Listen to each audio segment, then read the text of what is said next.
성령님 좋은 아침입니다. 이 시간 성령님을 초청합니다. 오늘도 내 안에 오셔서 하나님을 기쁘시게 해드릴 것을 소원하게 해주세요. 오늘 말씀을 통해 구체적으로 무엇을 해야 할지를 깨닫게 해주세요. 깨달은 것을 삶 속에서 실천할 수 있도록 도와주세요. 아멘. 오늘 함께 나누실 하나님 말씀은 로마서 10장 14절에서 21절까지 말씀입니다. 오늘 말씀은 복음 전파와 유대인들의 반응에 대한 말씀입니다. 14절에서 15절입니다. 그런즉 그들이 믿지 아니하는 일을 어찌 부르리요? 듣지도 못한 일을 어찌 믿으리요? 전파하는 자가 없이 어찌 들으리요? 보내심을 받지 아니하였으면 어찌 전파하리요? 기록된 바 아름답도다 좋은 소식을 전하는 자들의 발의함과 같으니라. 14절은 먼저 그런즉으로 시작합니다. 그런즉은 그러한즉의 줄임말로 앞뒤의 내용을 이어주는 부사로 사도는 그런즉 복음을 끊임없이 전했다라고 하는 것입니다. 곧 오늘 본문 앞의 내용과 연결해 사도는 반어법을 통해 유대인들에게 하나님의 복음은 끊임없이 전해졌다라고 말씀하고 있는 것입니다. 그런 사실을 구약성경 이사야 52장 7절의 하반절의 말씀인 아름답도다 좋은 소식을 전하는 자들의 발의어를 인용해 입증하고 있는 것입니다. 인류의 첫사람 아담의 범죄와 타락 이후 하나님은 지속적으로 사람들을 하나님의 구원의 자리로 초대하고 부르셨습니다.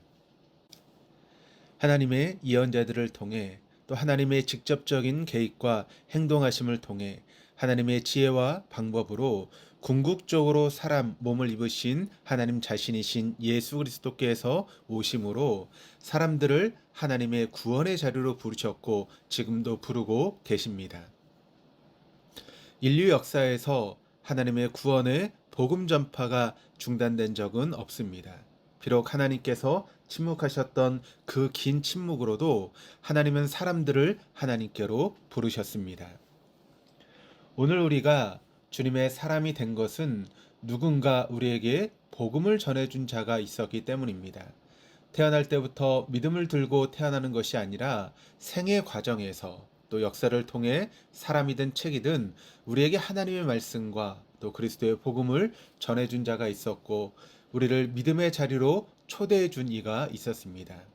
그 말씀과 초대와 부르심이 씨앗이 되고 계기가 되어서 우리가 주님의 사람이 된 것입니다. 그러므로 늘 겸손과 감사로 복음의 빚진 자로 살아가야 하는 것입니다. 16절에서 17절입니다. 그러나 그들이 다 복음을 순종하지 아니하였도다. 이사야가 이르되 주여 우리가 전한 것을 누가 믿었나이까 하였으니 그러므로 믿음은 들음에서 나며 들음은 그리스도의 말씀으로 말미암았느니라. 16절의 그들 또한 14절의 그들과 마찬가지로 유대인들입니다. 확장하면 복음에 순종하지 않는 이들입니다. 바로 유대인들은 복음에 순종하지 않은 것입니다. 말씀을 듣지 않은 것입니다. 그러므로 믿음은 들음에서 나며 들음은 그리스도의 말씀으로 말미암았느니라. 곧 믿음은 들음에서 생기고 들음은 그리스도의 말씀에서부터 시작되고 비롯된다라고 하는 것입니다. 그런데 얼핏 16절, 17절의 말씀의 연결성이 조금 떨어져 보입니다. 16절은 말씀이 전해졌는데 17절이 다시 말씀이 전해져야 함을 강조합니다. 그리고 18절 역시 하나님의 말씀은 땅끝까지 전해졌음에도 유대인들은 듣지 않았다라고 말씀합니다. 18절입니다. 그러나 내가 말하노니 그들이 듣지 아니하였느냐. 그렇지 아니하니 그 소리가 온 땅에 퍼졌고 그 말씀이 땅끝까지 이르렀도다 하였느니라. 그렇다면 이 말씀들의 의미는 무엇입니까? 바로 말씀대로 유대인을 비롯한 말씀에 불순종한 이들은 말씀을 듣지 않은 것입니다. 말씀에 귀를 닫고 말씀을 부정한 것입니다. 실은 말씀은 듣긴 들었지만 깨닫지 못한 것입니다. 그럼에도 말씀은 중단 없이 전해져야 한다라고 하는 것입니다. 성경대로 때를 얻든지 못 얻든지 전해져야 하는 것이 말씀인 것입니다. 왜냐하면 하나님의 말씀은 영원한 구원의 말씀이기 때문입니다. 사람을 하나님의 영원한 생명에 이르게 하는 생명의 말씀이기 때문입니다. 우리가 말씀을 들을 수 있는 귀를 갖게 된 것은 전적인 하나님의 은혜이며 복입니다. 하나님의 비밀이며 지혜이며 결정입니다. 왜냐하면 실제로 같은 자리에서 말씀을 들어도 어떤 이는 예화만 듣고 어떤 이는 주변 이야기만 듣고 어떤 이는 좋은 강연으로 듣는데 어떤 이는 구원의 복음으로 듣기 때문입니다. 말씀에서 살아계신 하나님을 경험하고 하나님의 약속을 받고 영원을 경험하고 하나님의 생명을 보고 구원에 이릅니다. 바로 하나님의 신비로운 은혜 때문입니다. 그 결과 어떤 이는 하나님의 은혜에 대해 감사와 순종으로 응답하고 어떤 이는 말씀을 좋은 윤리적 교훈 정도로만 이해하고 복음적 삶을 율법적 행위로서 왜곡하는 것입니다.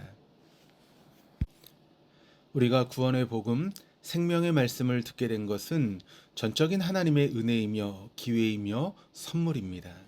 우리 인생의 가장 큰 복이며 약속입니다. 왜냐하면 세상은 끝이 있고 인생도 마지막이 있으며 그 이후에는 변경 불가의 하나님의 영원한 판결이 있기 때문입니다. 그러므로 구원의 말씀, 생명의 말씀을 들을 수 있는 귀를 주신 하나님께 감사하고 말씀에 응답하고 반응하며 살아가야 합니다.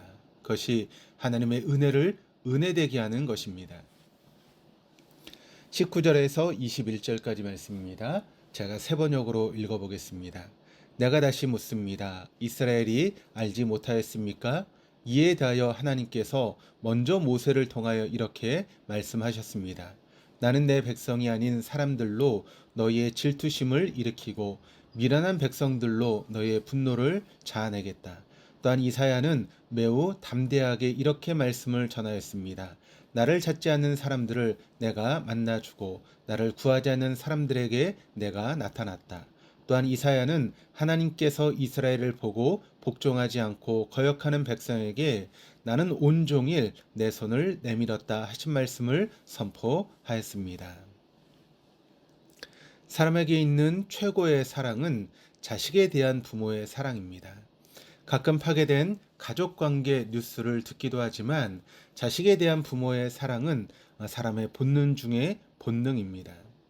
혹 부부 사이는 불편해도 자식에 대한 부모의 사랑은 결코 변하지 않고 뒤로 물러가지 않습니다.